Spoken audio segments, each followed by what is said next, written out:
అందరూ బాగున్నారమ్మా? బాగున్నారా? నేను వచ్చేటప్పుడే ఒక అతను ఎవరో ఈ వైసీపీ ప్రభుత్వానికి సంబంధించిన కల్తీ మద్యం తాగినట్టున్నాడు ఒక ఆయన.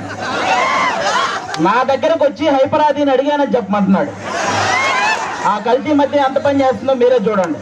ఇంకొక అతను అయితే స్విచ్ ఆఫ్ అయిన ఫోన్ తీసుకొచ్చి నన్నే సెల్ఫీ అడుగుతున్నాడు. కాబట్టి ఆ కల్తీ మద్యం పోవాలన్నా, అలాంటి కల్తీ ప్రభుత్వం పోవాలన్నా ఈసారి మీరందరూ కూటమి నిలబెట్టిన ప్రతి అభ్యర్థిని గెలిపించాలి. ముఖ్యంగా ఇక్కడ ఎవరు? పవన్ కళ్యాణ్ గారు. ఫస్ట్ టైం నాకు పిఠాపురంలో నేను ఎందుకు పుట్టలేదా అని బాధగా ఉంది నాకు.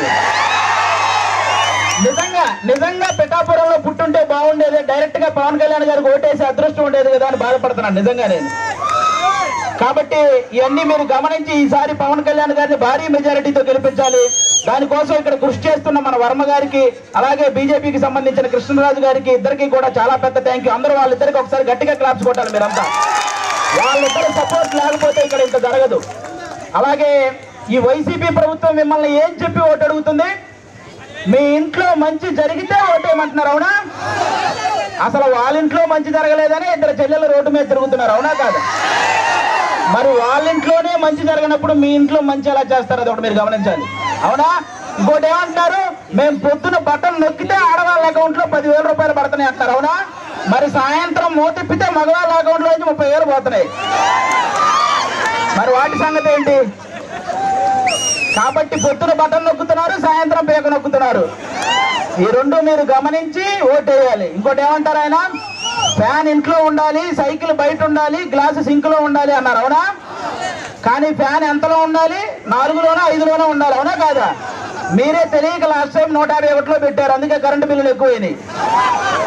కాబట్టి ఆ 151లో ఉన్న ఫ్యాన్ రెగ్యులేటర్ తగ్గించి మీరంతా 4లోనో 5లోనో పెట్టాలి ఈసారి.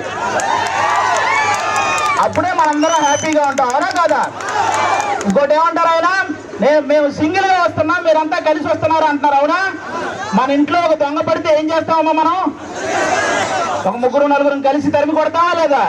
మరి రాష్ట్రంలో ఇంతమంది గజ దొంగలు పడితే మరి తరిమి కొట్టాలా లేదా అమ్మా మనందరం?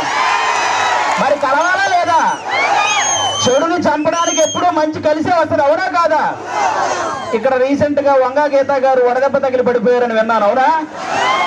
కానీ 5 సంవత్సరాల నుంచి మనకి ఎన్ని దెబ్బలు తగిలినాయమ్మా? వడదెబ్బల కంటే పెద్ద దెబ్బలు తగిలినాయి. మీరు ఆలోచించాలి, ఈ రాబోయే 10 రోజుల్లో 151 మందికి ఎక్కడొకక్కడ వడదెబ్బ తగిలి పడిపోతూనే ఉంటారు. ఆ డ్రామాలు నమ్మకండి, ఎందుకంటే ఆ డ్రామాలకు మా శ్రీదేవి డ్రామా కంపెనీలో కూడా ఇన్ని డ్రామాలు చూడాలి. కాబట్టి ఇవన్నీ మీరు గమనించి ఈసారి గాజు గ్లాసు గుర్తు మీద ఓటేయాలి. వన్స్ బూత్ లోకి వెళ్ళిన తర్వాత 2 గాజు గ్లాసు మీద గుర్తితే ఫ్యాన్ ఎగిరిపోవాలి, అవునా? ఇది గుర్తు పెట్టుకుని అందరూ ఓటేయాలని కోరుకుంటున్నాం. జై జనసేన, జై టీడీపీ, జై BJP. For more videos like this, subscribe Big TV channel.